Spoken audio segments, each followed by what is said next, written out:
వీటిలో మరో బ్రేకింగ్ చూస్తాం. కరీంనగర్ ఎంపీ బీజేపీ నేత బండి సంజయ్ నెల 4న పార్టీ జాతీయ ప్రధాన కార్యదర్శిగా బాధ్యతలు స్వీకరించనున్నారు. టీబీజేపీ అధ్యక్షుడిగా బండి సంజయ్ను తొలగించి కీలకమైన జాతీయ ప్రధాన కార్యదర్శి పదవిలో నియమించారు. అయితే కాక పదవి బాధ్యతలు చేపట్టడానికి ముందే ఇవాళ ప్రధాని మోదీని బండి సంజయ్ కలవనున్నారు. మోదీ ఆశీస్సులు అందుకోనున్నారు. ఆ తర్వాత రేపటి నుంచి పదవి బాధ్యతలు స్వీకరిస్తారు. అదే రోజు మధ్యాహ్నం హైదరాబాద్ వచ్చి ఆ తర్వాత శంషాబాద్లోని ఓ ఫంక్షన్ హాల్లో మీట్ అండ్ గ్రీట్ లో పాల్గొంటారు. ఈ కార్యక్రమంలో ఆ పార్టీ తెలంగాణ రాష్ట్ర అధ్యక్షులు కిషన్ రెడ్డి సహా పలువురు పాల్గొంటారు.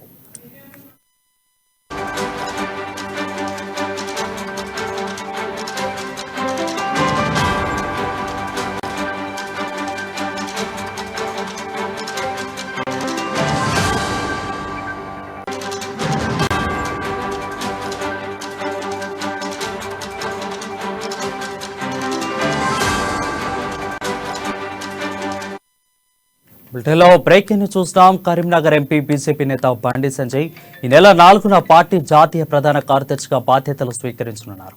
టీబీజేపీ అధ్యక్షుడిగా బండి సంజయ్ను తొలగించి కీలకమైన జాతీయ ప్రధాన కార్యదర్శి పదవిలో నియమించారు. కాగా పదవి బాధ్యతలు చేపట్టడానికి ముందే ఇవాళ ప్రధాని మోదీని బండి సంజయ్ కలవనున్నారు. మోదీ ఆశీస్సులు అందుకోనున్నారు. ఆ తర్వాత రేపటి నుంచి పదవి బాధ్యతలు స్వీకరిస్తారు. అదే రోజు మధ్యాహ్నం హైదరాబాద్ వచ్చి ఆ తర్వాత ఫంక్షన్ హాల్లోని శంషాబాద్లోని ఫంక్షన్ హాల్లో మీట్ అండ్ గ్రీట్ లో పాల్గొంటారు. ఈ కార్యక్రమంలో పార్టీ తెలంగాణ రాష్ట్ర అధ్యక్షులు కిషన్ రెడ్డి సహా పలువురు కార్యకర్తలు నేతలు పాల్గొంటారు.